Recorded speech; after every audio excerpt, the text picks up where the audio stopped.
Price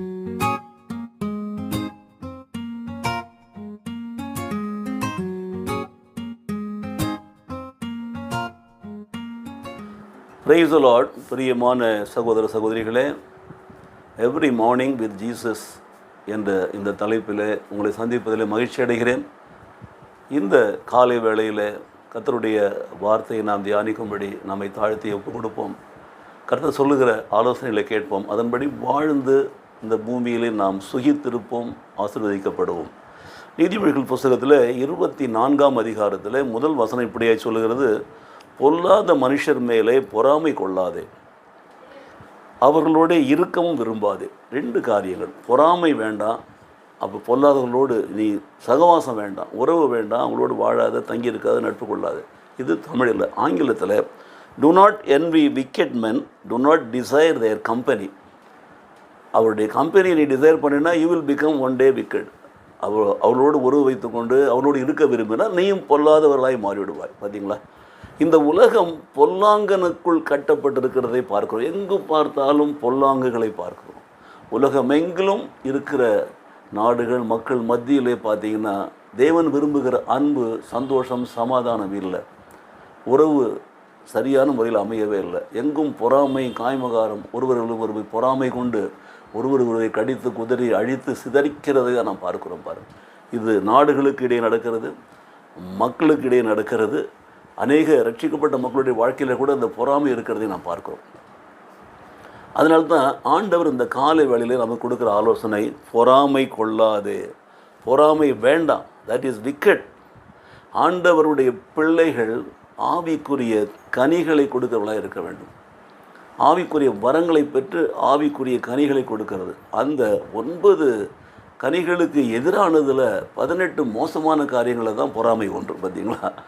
பொறாமை இருந்துச்சுன்னா கிறிஸ்துவின் அன்பு நம்மிடத்தில் இல்லை. பொறாமை இருந்துச்சுன்னா நாம் கிறிஸ்துவனுடைய அன்பை பிரதிபலிக்கலை.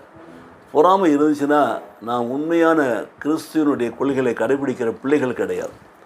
ஆகவே இந்த பொறாமையை தவிர்க்க வேண்டும். அந்த பொல்லாதவர்களோடு சகவாசம் வேண்டாம், அவர்களோடு தங்கியிருக்கவும் வேண்டாம், அவர்களோடு வாழவும் வேண்டாம். பிழைப்புக்காக பொறாமை பிடித்த மக்களோடு நாம் கொடுத்தனம் பண்ண தேவையே இல்லை. பார்த்தீங்களா? இது தேவனுக்கு விரோதமான ஒரு காரியமாக இருக்கிறதுனால புரிந்து கொள்ளுங்கள். சங்கீதம் 37:1 வாசிக்கிறோம்: பொல்லாதவர்களை குறித்து நீ எரிச்சல் அடையாதே, நியாயக்கேடு செய்கிறவர்கள் மேல் பொறாமை கொள்ளாதே. பார்த்தீங்களா? பொல்லாத மனுஷர் மேலே பொறாமை கொள்ளாதே, நியாயக்கேடு செய்கிற மனுஷர் மேலே பொறாமை கொள்ளாதே, அவர்களை பார்த்து எரிச்சல் படாதே. Just leave all those people to God. He will take care of them. He will judge them, He will guide them, He will correct them. It is not our duty to correct those people, wicked people.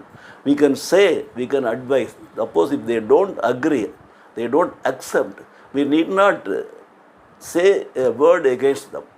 எரிச்சல் பட வேண்டாம், பொறாமைப்பட வேண்டாம், காய்மகாரப்பட வேண்டாம் என்று தெளிவாக சொல்லப்பட்டிருக்கிறது. ஆகவே நீதிமான்களோடு கூட தான் நாம் இருக்க வேண்டும், நீதிமான்களோடு தான் வாழ வேண்டும். பொல்லாதவர்களோட நடக்கக்கூடாது. நீதிமொழிகள் 1:17 வாசிக்கிறோம்: பொல்லாதவர்களோட நடவாமல் உன் காலை அவள் பாதைக்கு விலக்குவையாக.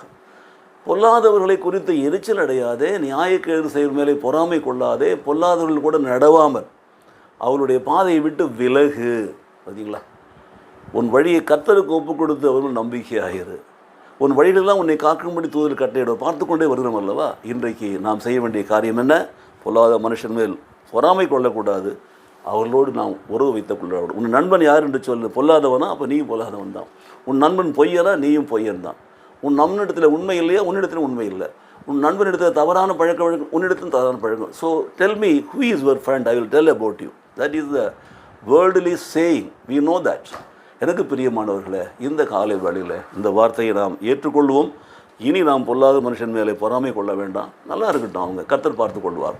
பொல்லாத மனுஷன் எரிச்சல் கொள்ள வேண்டாம், அவர்கள் மேல் பொறாமை கொள்ள வேண்டாம். மாத்திரம் அவர்களோடு நாம் இருக்கவும் வேண்டாம். கர்த்தரையே தேடுவோம், கர்த்தருடைய வசனத்தின்படி வாழ்வோம், நீதிமான்களாக்கப்பட்ட நிலையிலே நிலைத்திருப்போம், நீதியை கடைபிடிப்போம், நீதியிலே வாழ்வோம். கர்த்தர் நம்மை ஆசீர்வதிப்பாராக.